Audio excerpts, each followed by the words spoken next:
अपने दोनों हाथ जोड़ लीजिए और विनय से सिद्ध भगवान के लिए हम सद्भाव से नमस्कार करेंगे।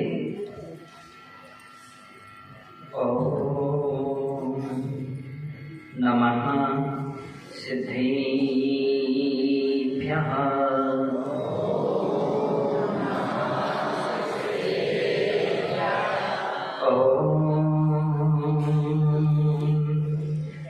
नमः सिद्धेभ्यः।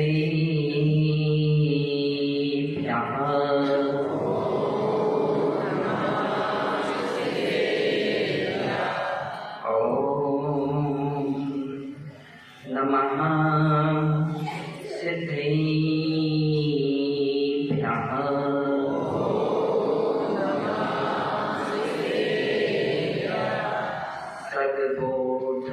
सर्वबोधजीविमार्ग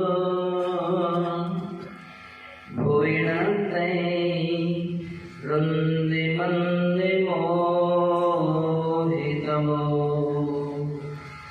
रमिति सुरासुरिसङ्घो जयदुजुलिन्दो महावीरो जयदुजुलिन्दो महावीरो जिह्वा शिखाय कुशला संगारंभा परिज्ञा सत्ता श्री गुरु विमल सम्मति चरणे जुगली सया वंदे। नमो हरिहंतारं नमो सिद्धारं नमो आईयारं नमो वज्रायाणं नमो नोई सर्वेशावं।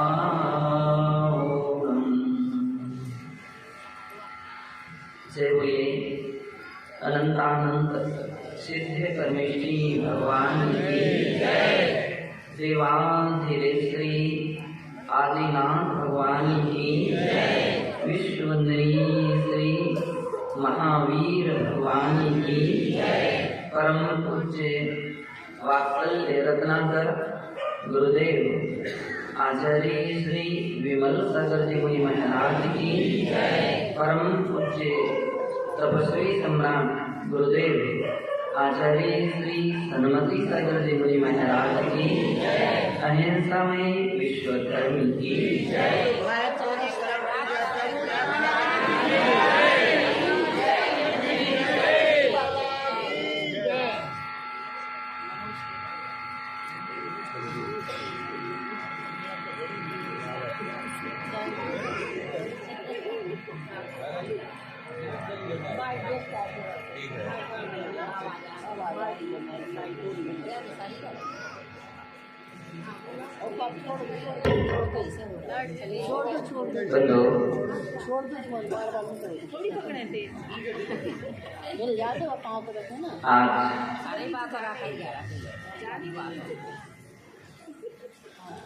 यूं कहें अपन सभी इसलिए सौभाग्यशाली हैं कि अपने लिए जैनेन्द्र भगवान का धर्म जैन धर्म मिला है।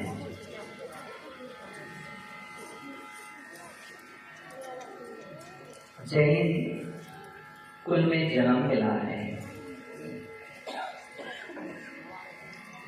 जैन संस्कार मिले हैं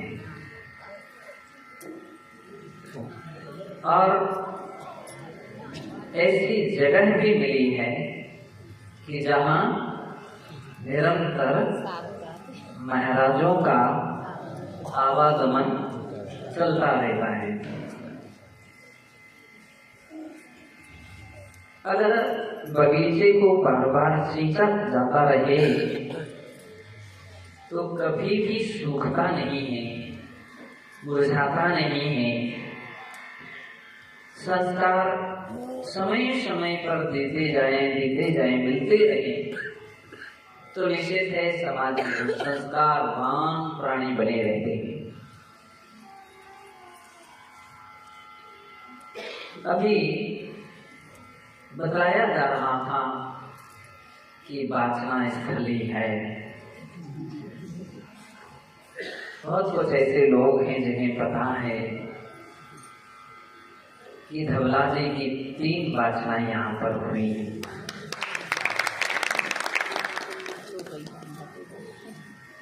और बड़ी खुशी मुझे हुई, हमारा लल्लू भैया वो याद किए हुए है एक सूत्र के लिए। तो धवला जी का सबसे महत्वपूर्ण एक सूत्र था कि जीवन बद्धम अबद्धम वा, जीव बद्ध भी है और अबद्ध भी है। कितनी अच्छी बात ये है कि प्रायः प्राणी के दिल दिमाग में तरह तरह के प्रश्न खड़े हो जाते हैं और जिनवाणी सबका समाधान कर देती है। ऐसे बहुत कुछ समय समय पर लोग हुए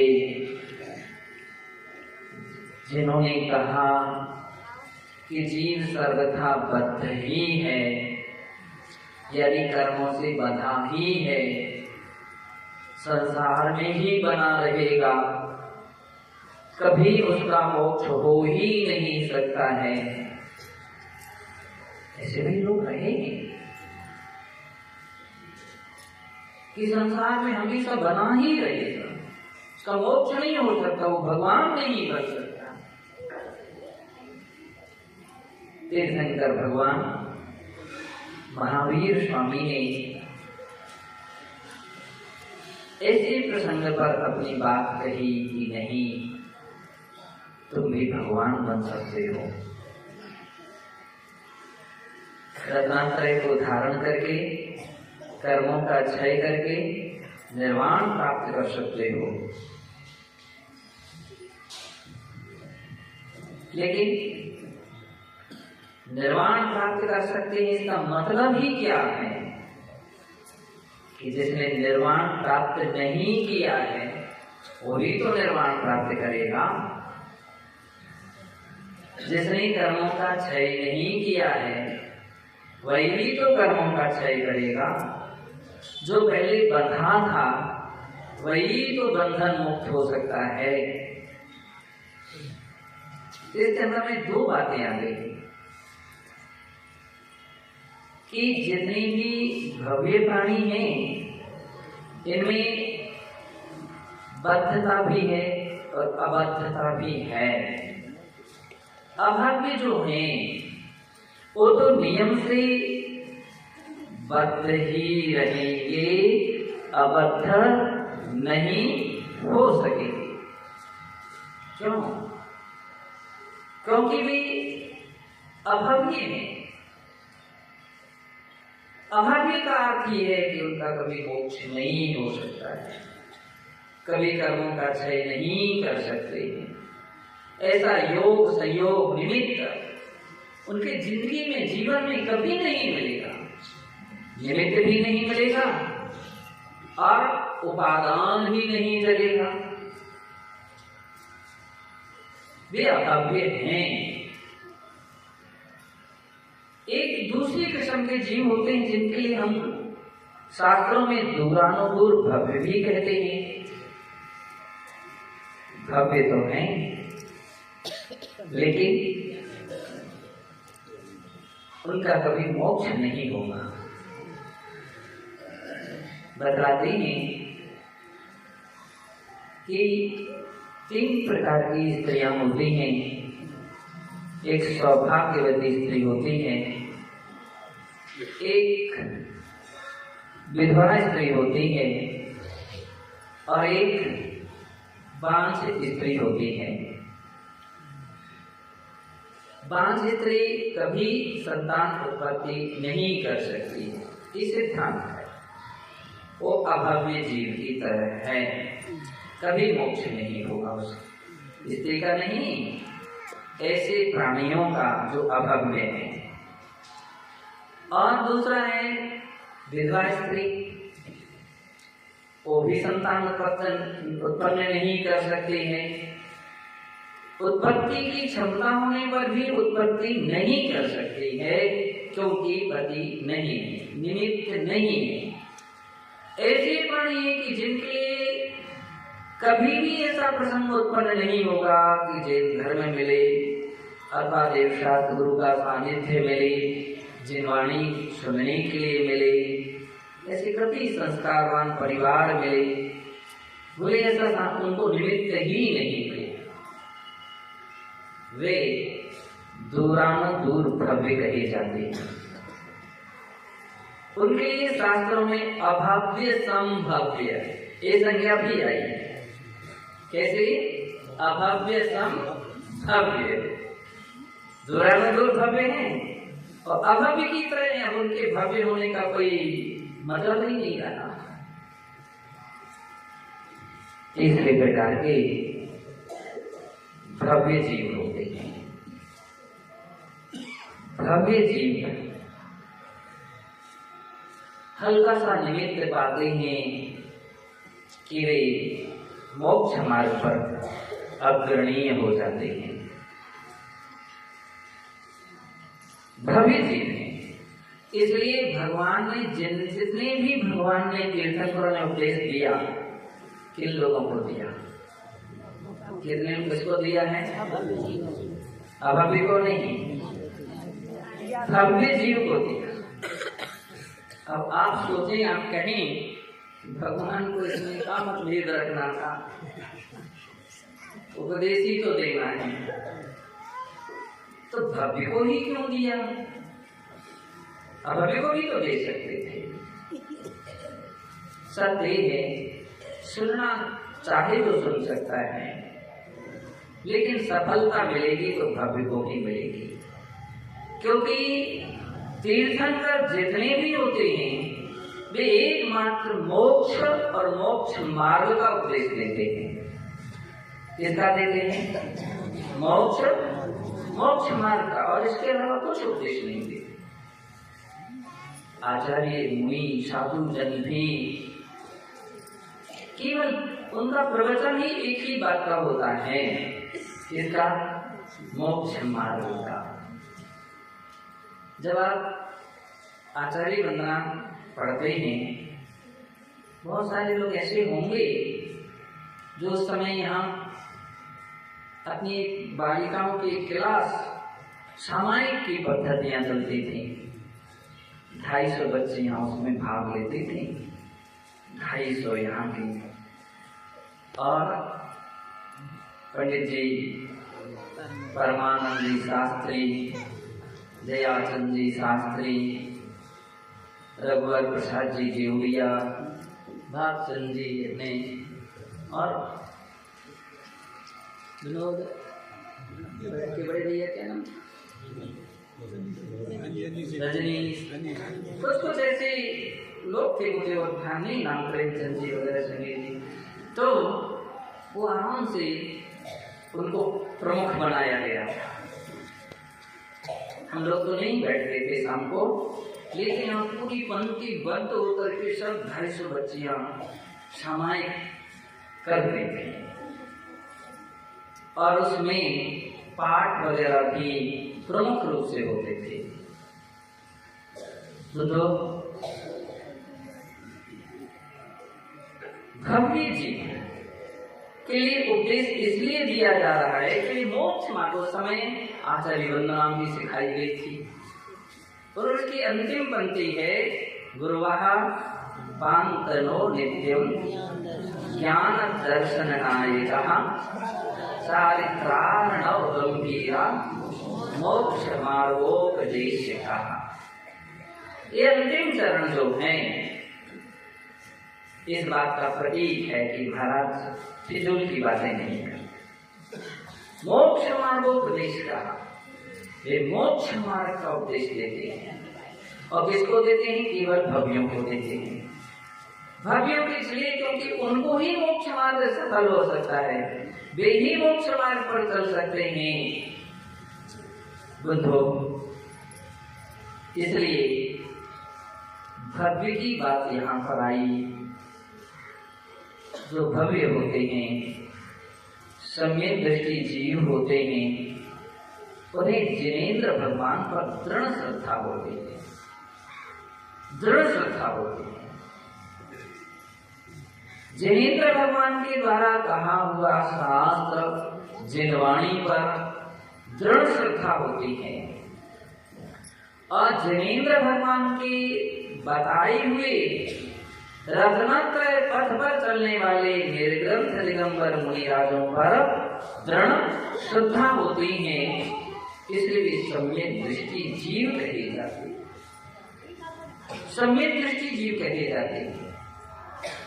सम्यक दृष्टि जीव इस बात पर दृढ़ श्रद्धा रखता है कि बद्धम अबद्धम, हम सब कर्म से बंधे हुए हैं। इसको तो स्वीकार करना ही पड़ेगा, बिल्कुल सत्य है।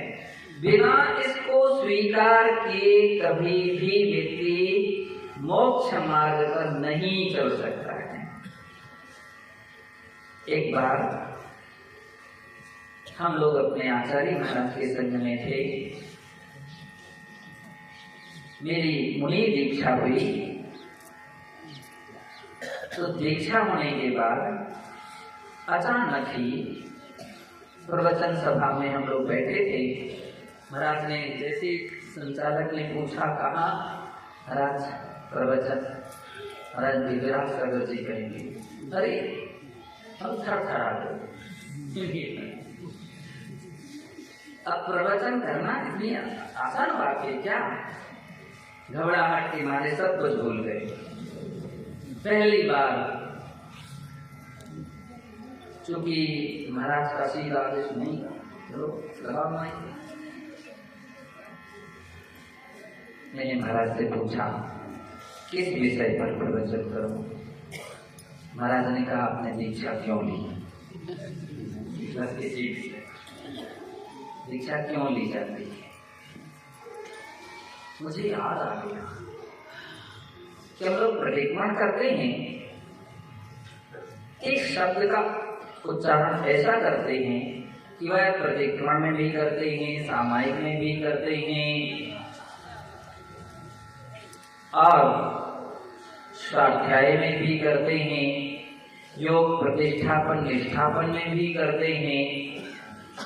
वो शब्द था सकल कर्म क्षयार्थम, सकल कर्म क्षयार्थम।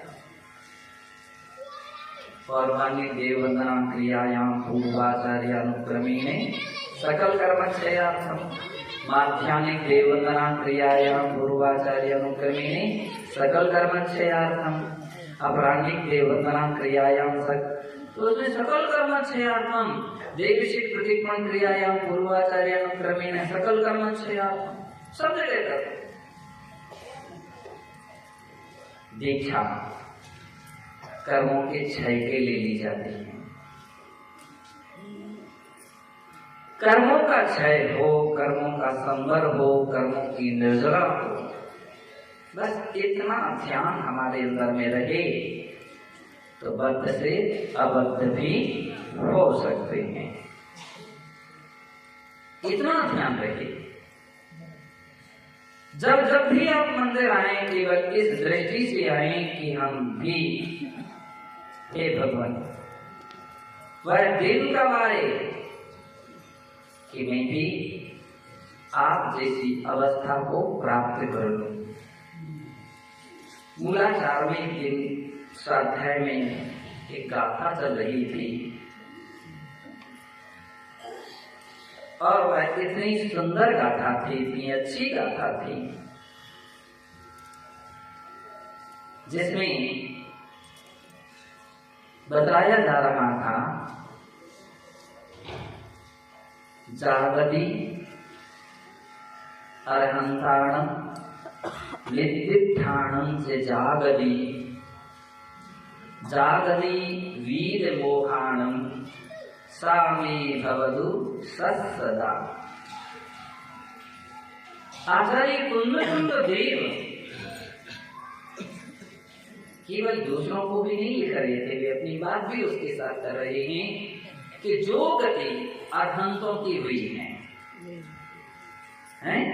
जो गति अरहंतों की हुई है, जिसके विषय में उन्होंने व्याख्यान किया है, जो गति वीत मोहियों की हुई है, वह गति मेरी भी हो।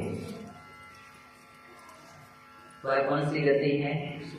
सिद्ध गति। वह गति मेरी हो। बात वही कर्म की क्षय की बात कहो, मुक्ति की प्राप्ति की बात कहो, स्वभाव की उपलब्धि कहो, सिद्धों की सिद्ध अवस्था की प्राप्ति कहो, कर्मों का क्षय कहो, एकार्थवादी शब्द हैं, तरीके अलग अलग हैं। दोनों मंदिर आते हैं और ये भावना लेकर के आए कि हे भगवान, मैं बार बार आपके लिए दर्शन करता हूँ, निहारता हूँ, देखता हूँ कि वह दिन भी आए कि मैं भी आपके पद चिन्हों पर चल करके आप जैसी अवस्था को प्राप्त कर लूं। समझ लीजिए आपका दर्शन करना सार्थक हो गया। अगर पूजा करते समय यही भाव आ जाए कि मैं इसलिए पूजा कर रहा हूं, एक दिन कर्मों का क्षय करके आप जैसी अवस्था को प्राप्त करो, तो पूजा करना भी सार्थक है। तो बद्ध और अबद्ध, इस सिद्धांत से बद्ध से अबद्ध होता है जीव। लेकिन कब होता है? इस सिद्धांत को भी स्वीकार करना पड़ेगा कि अबद्ध होने की क्षमता भी तो है हमारे अंदर, योग्यता है तभी तो होगी। बिना योग्यता के कोई भी व्यक्ति अबद्ध अवस्था को प्राप्त नहीं कर सकता है। किसी बार किसी व्यक्ति ने कहा मूलाचार में, जब आचार्य अमृतचंद्र देव कहते हैं कि भगवान आत्मा, ये बात आई तो चौंक गए बहुत सारे लोग। भगवान आत्मा, भगवान आत्मा हो सकती है? हाँ, दो प्रकार की भगवान आत्मा है। एक सिद्धात्मा है, वो व्यक्त रूप में भगवान आत्मा है, और एक संसारी आत्मा है, वो अव्यक्त रूप में भगवान आत्मा है। सभ्य शुद्धाहु शुद्धनया, शुद्धने की दृष्टि से देखते थे, क्षमता तो सभी प्राणी में है ही, तभी तो भी भगवान बनेंगे। अगर अपनी इतनी क्षमता का ज्ञान ना हो तो पुरुषार्थ ही नहीं करेंगे। कहते हैं बद्ध से अबद्ध प्राप्त हो जाते। जो लोग ऐसा सोचते हैं कि आत्मा कभी मुक्त नहीं हो सकती, तो उनके यहाँ तो मोक्ष नाम की कोई वस्तु ही नहीं, और मोक्ष मार्ग भी कुछ महत्वपूर्ण नहीं रहा। तो मोक्ष के लिए और मोक्ष मार्ग के लिए कोई बात नहीं रही। जो कुछ भी सब संसार है, और संसार में रहने वाला, संसार में हमेशा शाश्वत रहने वाला भव्य नहीं अभव्य ही है। इसलिए सिद्धांत का ध्यान रखिए कि हम भगवान बन सकते हैं, सिद्ध बन सकते हैं, ये भी क्षमता, और अबद्ध बन सकते हैं। मुक्त कभी आत्मा हो ही नहीं सकती। अगर ऐसी धारणा आ जाए तो सारे पुरुषार्थ फेल हो जाएंगे। इसलिए आचार्य भगवान पुष्पदत्त और भूतबली महाराज ने एक इतना अच्छा सूत्र दिया कि ना तो जीव सर्वथा शुद्ध है और न सर्वथा अशुद्ध है। शुद्ध होने से शुद्ध है और अशुद्ध होने से अशुद्ध भी है। और सामान्य दृष्टि से देखें तो शुद्ध अशुद्ध है। बद्धा बद्ध कहो, शुद्धा शुद्ध कहो, दोनों का अर्थ एक ही है। बुद्धो, धर्मराज जी की जब प्रार्थना होती थी बड़ा आनंद आता था, बड़ी खुशी होती थी। और यहाँ पर बड़ा आश्चर्य की बात है, इतनी संख्या में लोग बैठ जाते थे प्रार्थना में। एक बार एक दादी भी बैठी थी, मैंने पूछा तुमको समझ में आता है क्या?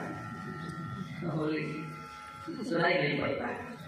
मैंने कि सुनाई नहीं पड़ता तो काय के लिए आई तुम, काय के लिए बैठते हो? बहुत अच्छी बात है। कम सुनाई पड़ता था इसलिए वो सुन तो रही थी।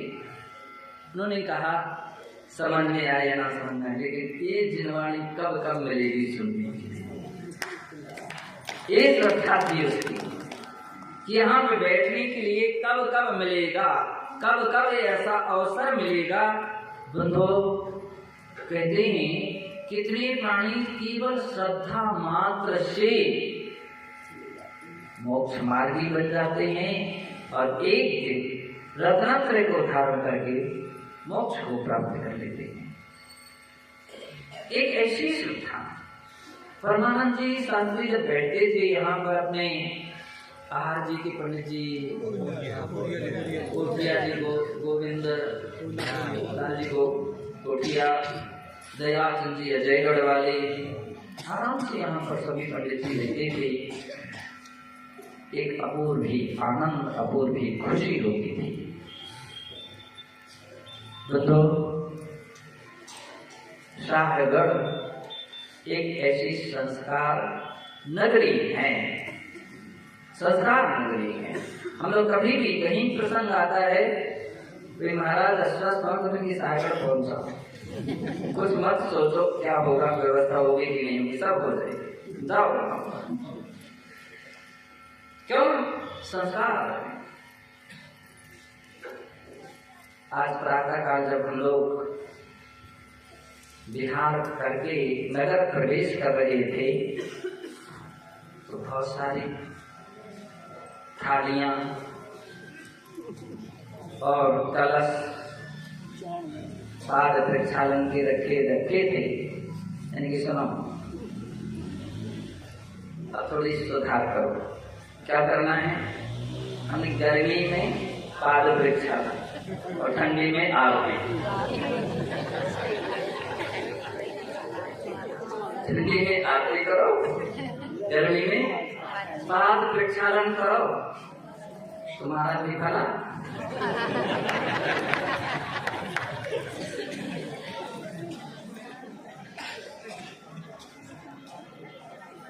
बंधो,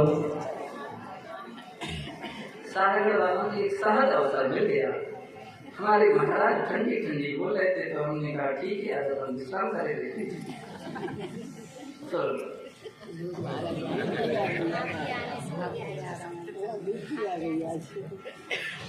हर प्राणी अच्छे मार्ग पर चले, धर्म के मार्ग पर चले। मुझे इस बात की भी बड़ी प्रसन्नता है, अपनी चारों तरफ एरिया में धर्म की गंगा तो बह रही है। कहीं नैना गिरजी का पंचकरण, कहीं द्रोण गिरजी का पंचकरण, कहीं कथलिया का, कहीं शाहगढ़ का। 50, 60, 70 किलोमीटर के एरिया में पंचकल्याण यह निश्चित है पुण्य के उदय का प्रतीक है। कुछ एरिया ऐसी होती हैं कि एक बार के पंचकरण के लिए व्यक्ति तरसता है। शाहगढ़ वालों के बहुत सौभाग्य मिल रहा है। कितना अच्छा नगर है कि मुझे तो लग रहा है कि भगवान भी यहाँ आ रहे हैं। सुनो, कौन से गांव से आ रहे हैं? साजपुर।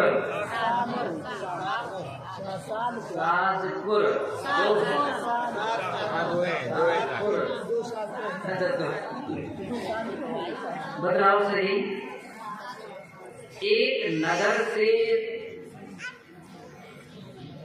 कोई आए तो बतलाते हैं, जब महाराज लोग कहीं से बिहार करते हैं वो कहीं प्रवेश करते हैं, हम बोलते जहाँ से मुनि महाराज जाते हैं वहाँ सूना सूना हो जाता है, और जहाँ के लिए जाते हैं वहाँ सोना सोना हो जाता है।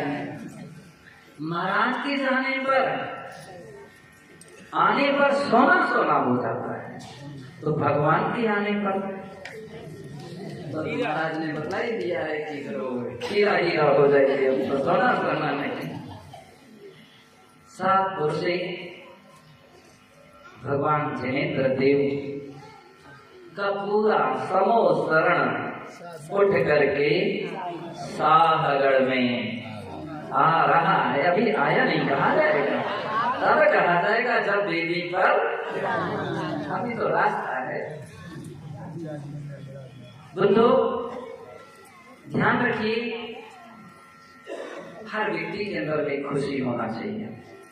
हमारे नगर में, हमारे गांव में तीर्थंकर भगवान का समर्पण आएगा। कोई संकल्प विकल्प ना करे, सब विकल्प छोड़ दे, सारी विधि अनुष्ठान जो जो भी आवश्यक थे सब करके शुद्ध हो गए, तो अब कोई संकल्प विकल्प नहीं है। और यदि है तो भय का भूत तैयार है, चित्र घबराओगे कोई के पीछे भूत घूमेगा। बोले कुत्ता यदि पीछे पड़े, खड़े हो जाओ निडर हो करके, तो भी वहीं खड़ा हो जाएगा, मतलब मारोगे तो पहले पकड़ेगा। तो घबराहट हर व्यक्ति अपने मन से निकाल ले। भगवान वीतराग प्रभु हैं और वीतराग प्रभु का सब कुछ मंगल ही मंगल होता है। कहीं की कहीं व्यक्ति जोड़ जाड़ करके व्यर्थ की कल्पना करके धर्म का अवर्णवाद कर देते हैं, वो बिल्कुल कभी ऐसा नहीं होना चाहिए। भगवान की भक्ति से कर्म धुलते हैं कि बढ़ते हैं, कष्ट दूर होते हैं कि कष्ट आते हैं? दूर होते हैं। ये हमारा आज तक सिद्धांत रहा है। सिद्धांत शास्त्र अपन लोग पढ़ते रहे हैं, महाराजों के मुख से अपन प्रवचन सुनते रहे हैं कि भगवान की भक्ति से तो दुख दूर होते हैं और दूर ही होंगे। इसमें अपनी अकाट्य श्रद्धा है। कैसी श्रद्धा है? अकाट्य श्रद्धा है। इसलिए कितनी भी कोई व्यक्ति तुम्हारी श्रद्धा को डगमगाए, बिल्कुल आप अपनी श्रद्धा को मत तोड़िए, घबराइए नहीं। अच्छी तरह से भगवान की आराधना पूजा भक्ति करेंगे, पंच कल्याण होगा, साहगढ़ में होगा। कहाँ होगा? साहगढ़ में होगा। हर घर में खुशी के दीप जलेंगे और हर व्यक्ति उस पंच कल्याण में तन मन धन जैसे भी जितना भी बनेगा भक्ति से प्रेरित होकर अपना सौभाग्य मानता हुआ उसमें सभी लोग भाग लेंगे और अपने जीवन को कृतार्थ करेंगे। यही सभी लोगों को मेरा खूब खूब अच्छा आशीर्वाद है। सब लोग आनंद मनाएं। आप तो ये सोचिए, धरती पर कहाँ कब बार बार अवसर नहीं मिलता है, अवसर मिला है उसको जरूर अपन को प्राप्त करके अपने जीवन को सफल बनाना है। जय बोलिए महावीर भगवान की जय।